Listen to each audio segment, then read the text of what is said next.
বাংলাদেশে বাড়ছে উদ্বেগ, সত্যি কি তরুণ সমাজ বিপদে? এই যে ক্রিকেটের যেমন জনপ্রিয়তা বাড়ছে বা যে কোনো স্পোর্টসের, সেই সাথে একই হারে কিন্তু আমাদের দেশে গ্যামলিং, জুয়া খেলা এইটার পরিমাণ বাড়ছে। এটা কেন হয়? সবার আগে আমরা এই জুয়া, গ্যামলিং এটার টানটা বোঝার চেষ্টা করি।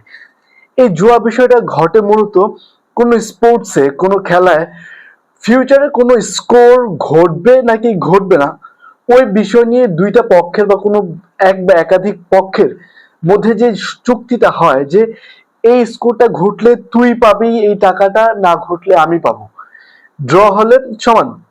তো এইভাবে এই জুয়ার প্রসেসটা টার্ম বা ডিফাইন করা হয় বাংলাদেশে। এটা এত পরিমাণে জনপ্রিয় হয়ে যাচ্ছে বিকজ এটা কেন হচ্ছে, আমি পার্সোনালি আমি অনেকটা ক্লোজ ছিলাম এটার সাথে।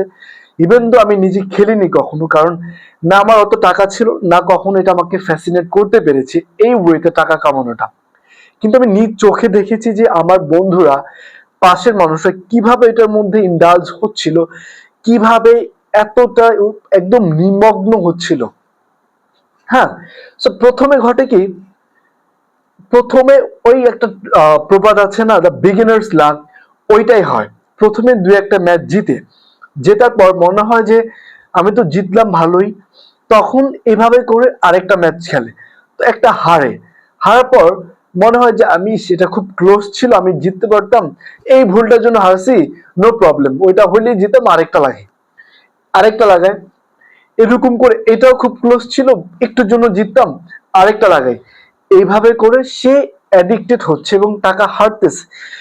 এরকম তিন চারটার পরে সে কি করে, তার পুঁজি সহ তার যে একটা ব্রেক ইভেন থাকে, যেটা হারলে তার কোনো উপায় নেই, সে সেটাও হারে, তখন তার মাথা নষ্ট হয়। তখন যেগুলো হারছে ওইগুলো ব্যাক করানোর জন্য, ওইগুলো ফিরে পাওয়ার জন্য আরো লাগায়, ওইগুলো হারার পর একটা পর্যায়ে ওইগুলো সব ফিরে পাওয়ার জন্য মনে করে আমি আর খেলবো না, বাট যেগুলো হারছি ওইগুলো তো ফিরে পেতে হবে, না তো আমার উপায় নেই। তখন দেখা যায় নিজের সলিড অ্যাসেটস বিক্রি করে বা এরকম কিছু করে, ঋণ নেয়, লোন নেয়। এভাবে করে সে ওই ওই গেমটার প্রতি আরো নিজেকে বিলিয়ে দেয় এবং সব ধ্বংস হয়। এবং আমি প্রথমে বলেছিলাম যে দ্য হাউস অলওয়েজ উইন্স, এই কথাটা মানে কি, এটা গ্যামলিং এর খুবই একটা পরিচিত লাইন। এটা মানে হচ্ছে যে টাকাটা ওই হাউসে যেখানে খেলা হয় ওইখানে থাকে। আরো যদি আমাদের ভাষায় বলি, সেটা হচ্ছে যে টাকাটা কেউ জিতে না, সবাই হারবে ঠিকই কিন্তু কেউ জিতে না। এটা ঘুরে, টাকাটা এবার ফ্লাই করে, একজনের থেকে আরেকজনে যায়, নো ওয়ান উইন্স, বাট হারে ঠিকই। বাংলাদেশে এইটার অবস্থানটা কোথায়, কখন বেশি হয়? এই যে আইপিএল, বিপিএল বা এরকম খেলা হয় বা অন্যান্য স্পোর্টস, এগুলো আসলেই মনে হয় যে এদের ফেস্টিভ্যাল ফর গ্যাম্বলার্স। তারা এই খেলা আসলে ইচ্ছা রকম লাগায়, ইচ্ছা রকম টাকা হারে।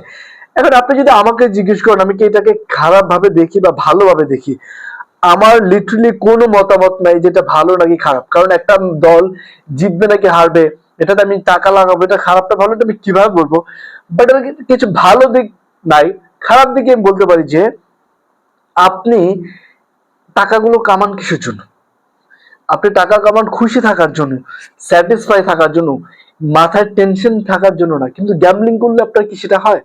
টেনশনই তো থাকে যে নেক্সট বলে কি হবে, নেক্সট ওভারে কি হবে, নেক্সটে কি হবে, তাই না?